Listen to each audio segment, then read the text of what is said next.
Welcome to Rick's Corner, brought to you by Old School Labs, the brand I trust and the only one I put my name to. Use my code DRASIN12 on the link below. Welcome to Rick's Corner. The man, the myth, the legend. Now on with the show. You're good. That's what she said. Yeah. There's a lot of she said going on now. There's a lot of she said's going on.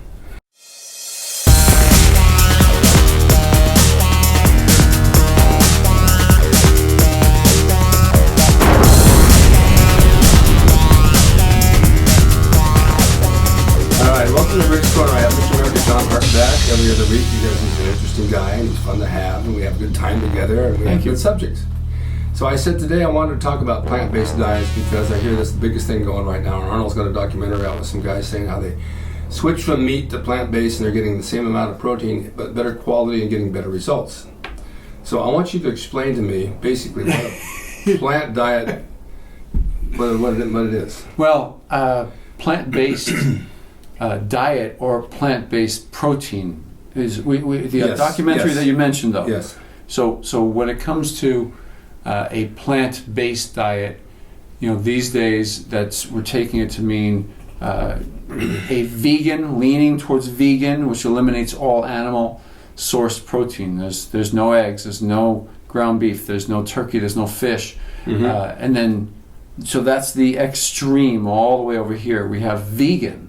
Okay, and then if someone eats fish, they might be a pescatarian. Yeah. Next one over, it might be a lacto-ovo-vegetarian, which is like what Bill Pearl was, when he would have eggs, right? And then all the way on the other extreme, they just go vegetarian, and they may have leanings occasionally towards some chicken or fish, occasionally light protein, but generally the red meat's out. That's the thing that they eliminate, and they rely more so on if they are going to have like a plant-based protein. A lot of restaurants are catering to this type of diet these days. A lot of supermarkets have products, and those products, the protein that they're using is a combination of brown rice protein and pea protein. I've taken pea protein in the powder form. Yeah.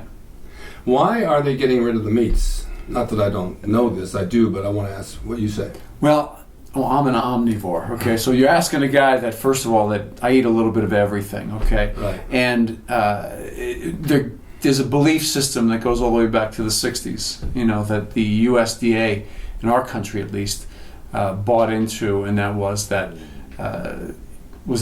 red meat, and specifically saturated fat in the meats in general, had to go. From fatty sources of meats, had to go. And that was what was clogging arteries. They believed it contributed to heart disease.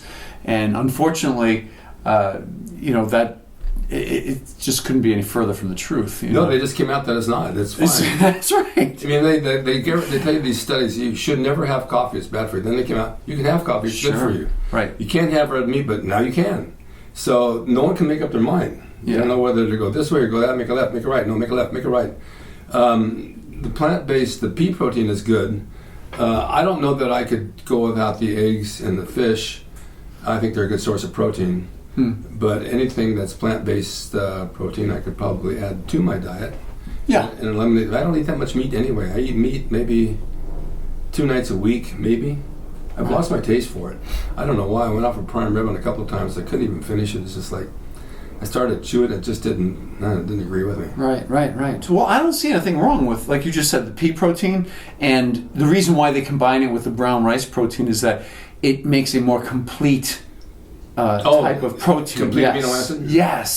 So, back in the day, right, that the egg was considered the ultimate. Yes. Everything was compared to the egg. Yes. And then eventually, whey protein is like considered the, standard, the gold standard. That's standard for everything. Right, and everything is compared to those types of proteins. However, now they know that they can combine the brown rice protein with the pea protein, and those two combined, even though it's a small amount when you eat, the old combination, rice and beans, right? Yes. It's a legume and it's a grain, and when you combine those two, they make a complete protein. The only problem is that it's a small amount of protein, and you're getting a ton of carbs.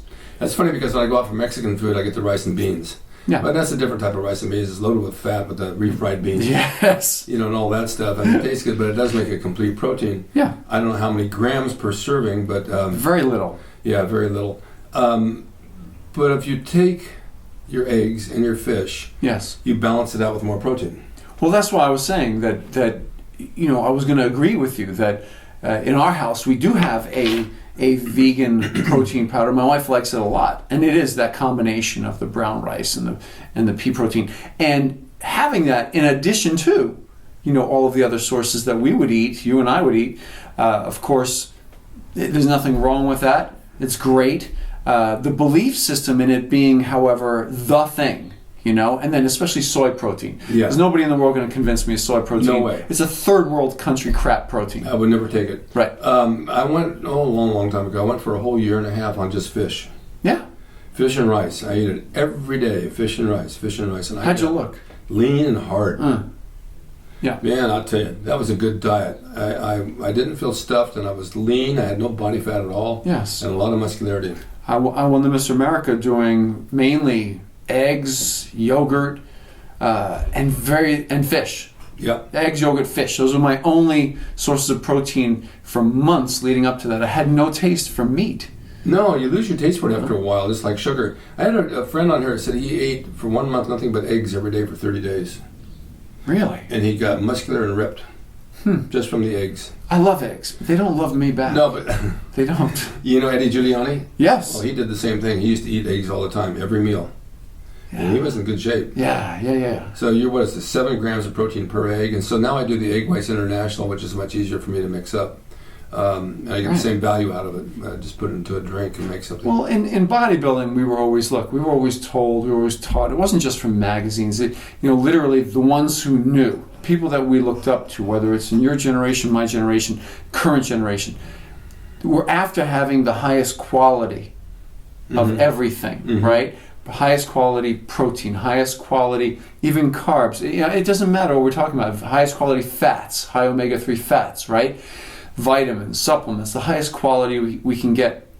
It boggles my mind why, unless it's for social reasons, unless it's for somebody has they don't want animals to be killed, right? That's another reason. Right. So if they have reasons, social justice reasons, for not eating the meat, that's one thing that I totally respect. But if someone's going to tell me it's healthier, that's where, and now we're getting down a different road. We're going down a different road. Yeah. If you tell me it's healthier, I'm going to say to you, look, the majority of your protein is coming from soy, okay? And we know that you're going to say, well, soy is healthier. Look at the Japanese. Now I'm going to say to you, no. The Japanese that those studies were done on years ago, they used fermented soy, edamame. You understand? Oh, sure. Small amounts every day, and they would live to be over 100 years old. That is great, but we don't eat fermented soy in our country. They're just shoving it in everything, saying it's a gimmicky, markety thing. It raises your estrogen and retains water. So I don't eat that at all. But if you're on this plant-based protein, right? What do you do for fats? Well, there you have it now. That's a problem because you have to go and you have to use nuts and seeds on a regular basis. You have to. Avocado as well, yes. So those are all generally healthy fats there. We have the division between omega-3s, 6s, and 9s. And your body can convert some of those to omega-3s to a degree. Everybody's a little bit different in that respect. So to me, it's a disadvantage because you don't know if you're that guy that can, or that girl that can convert it really easily. So if you're not getting high omega-3s from fish, let's say, then you better be using like a flaxseed oil, which has higher omega-3s. So flaxseed is one of the ones. Yeah, I actually used to have some of that. What about doing the intermittent fasting with this? Because I had someone tell me they only eat twice a day, and this is the diet they're on, and they won't eat from 4 o'clock until the next day, and they're making tremendous gains. I've done videos on this. The intermittent fasting is fabulous for the ones who want to be lean. You said tremendous gains. There we go. Now this is where we split down a different road. I mean gains as far as results. Being in shape? Yeah. That's okay. That's totally okay. It does work. It gets people in shape. It restricts their mouth from overdoing, what they would do normally with food, and calorically, they can only absorb so much, right? Yeah. They're keeping low insulin levels for the majority of their day as well. So that works really well. I've done that with clients, and it works really well. Some of them who have that discipline to be able to not eat for 16, 18 hours a day. What happens when your insulin rises? If you just worked out, then we know through bodybuilding, right? We know through bodybuilding, if insulin rises after a workout, it'll shuttle those carbs in your blood to the muscles more so than if you had not just worked out. Then the insulin tends to be a storage hormone which takes it to the fat cells. Gotcha. So it's going to be selective depending on what our activity levels are. So I really,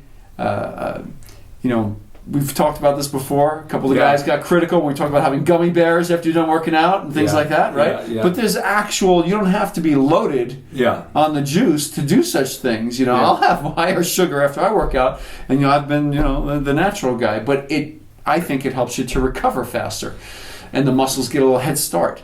Okay, new subject. Yeah. What do you know about myostatin blockers? Not much, man. We get down to, I heard rumors years ago about Ronnie and things like that. They would say, oh, that's why he grows so big. Yeah. And, there was a product out for a while, I think it was from MHP, that they had one that had a myostatin blocker in it. Never saw anybody get big from it. In theory, it's supposed to produce, you've seen pictures of that bull, right? Yeah. That was just a normal bull, and then boom, the one that has a myostatin natural blocking of their myostatin, humongous. And it sounds great, but, I've not seen it in practice. Well, I bought some on Amazon. I've been on it for 4 days. Yes, and? Well, it's too soon to tell. Okay. I give it a month. We're going to see. But it was referred to me, and they said that it works really well, and I've seen people use it, and they really blew up on it. Huh. It kind of makes sense if it does work. It absolutely. Now, you're taking it all day long? Is it a supplement you take once a day? How many times Just a pill one day, once a day, one in the morning. Because I had heard back when it was in the, first hitting the market, that it required multiple usage throughout the day. But it'll be interesting to see what happens with you. Maybe nothing, but maybe something. Yeah, if something great happens. It was worth it $4,500. No. But yeah, man, there's, we've seen in the supplement industry, right?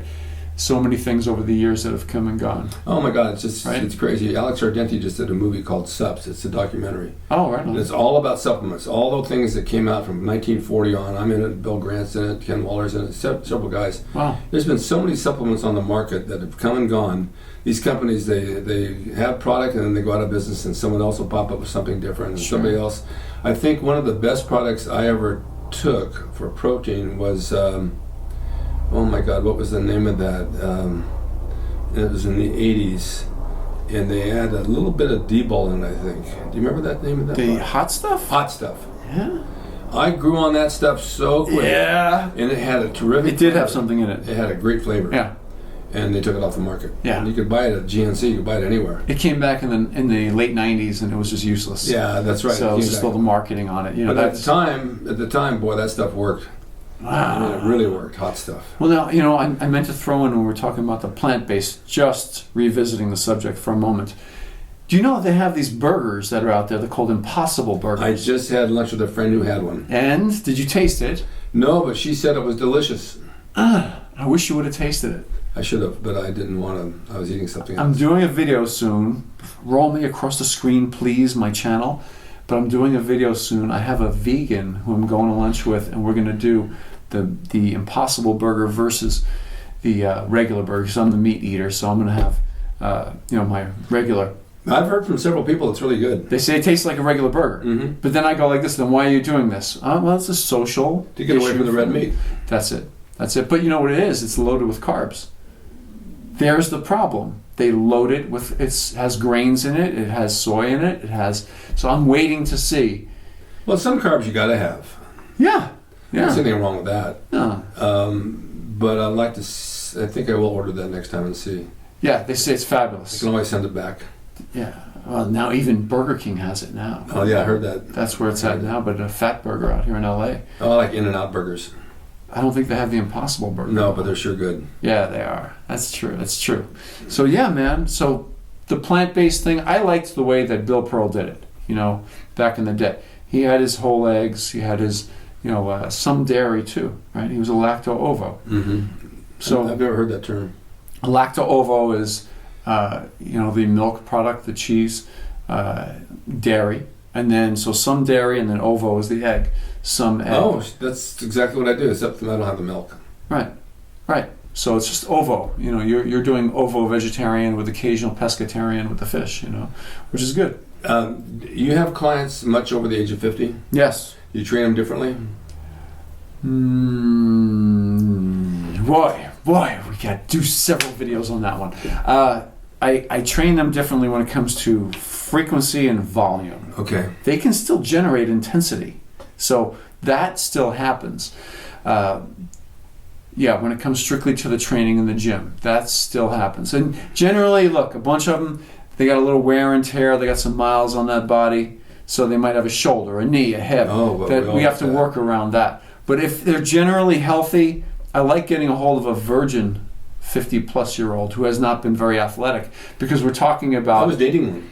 Really? A virgin 50-plus-year-old? Yeah. And generally, they don't have a bunch of injuries from sports or from lifting and things like that. So they're kind of fun to train, because even after 50, they can put on 20 pounds of muscle. Yeah, that's true. That's just natural. They'll put 20 pounds of pure muscle on. If they're focused. I get a lot of emails from people 50, 60, 70 that are training, and some of them are doing really, really well. Some are just starting. Some have trained before and they're just picking it up again, and I always try to give them advice, because there's no way you can't benefit from it. You're going to get some benefit out of it. Yeah, I would say that whereas when we all start in our late teens or early 20s, right? Yeah. Pretty much all of us have a similar launching point, right? Yeah. We have young bodies, good hormone levels, we're healthy joint-wise and all of that, and recover really quickly from those workouts. Yeah. But when you get to that 50-plus-year-old client, man, it can be a crapshoot. It's a smorgasbord. It's everyone past 50 has a different starting point. Some can be like I just said, virgin tissue, just ready to grow some muscle. And then there's some of them that they're already falling apart. I walked into Osh one day and I had a guy working there helping me, and he was old, fat, gray hair, wore glasses, didn't look healthy at all. So I said, I just had a birthday. He says, oh yeah. I said, how old are you? He says, I'm 58. I said, at that time, I'm 74. He says, what happened to me? Yeah. I said, well, that thing that happened to you is you never took care of yourself. Yeah, he has to take care of himself. And it's not too late if you want to do it, but I'm sure you probably won't. Yeah. That's bad. rough, man. That's rough. That's really rough. So yeah, man. So I like this subject, plant-based. Yeah. And there's some decent, now they've made it so some of the protein powders that are out there, they're not so disgusting. No. They were revolting for years. If there are any of you guys out there, try that. Write it in the comments and tell us how it worked and what you're on and how it's working for you, because I want to know more about it. It seems like the way to go nowadays, and I'm certainly willing to try it. Oh, yeah. It'll make me a new man. I'll be beside myself as the next guy. Right. Well, thanks, John. We can reach you at MrAmericaHeart.com. Yes. Or go to my YouTube channel. YouTube channel, Mr. America Heart. Yes, it's either one. And MrAmericaHeart.com is a website, but Mr. America Heart with a space in between each word, Mr. America and Heart. We have to separate them. Oh, yeah. That's good grammar. For now, yes. All right, thanks, John. Thank you guys for watching, and stay tuned for more. See you next time. Hope you enjoyed the video brought to you by Old School Labs. Use my discount code DRASIN12 on the link below at oldschoollabs.com. Hey everyone, now you can have the Gold's Gym logo drawn by me, the artist Rick Drasin, personalized and made out to you and signed by me to frame and put on your gym wall or wherever you see fit to do so. It's a piece of bodybuilding history. It will never be duplicated again. It's the largest selling icon t-shirt logo in the world, and I'm the guy that drew it, and I will draw it for you. Just go to my website, rickdrasin.com, and order there. You can pay through PayPal, and it'll be sent out right away. And be sure to watch Rick's Corner for all the videos on bodybuilding, nutrition, fitness, pro wrestling, and anything that suits your interest as far as getting physically fit and being the best you can be from the golden era of bodybuilding.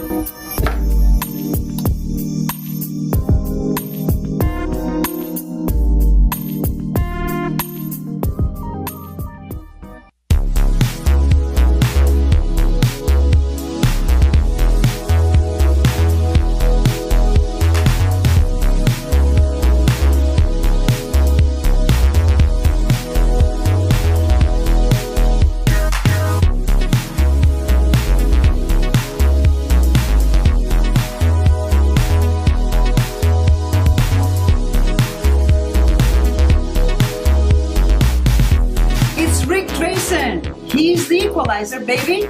See you next time.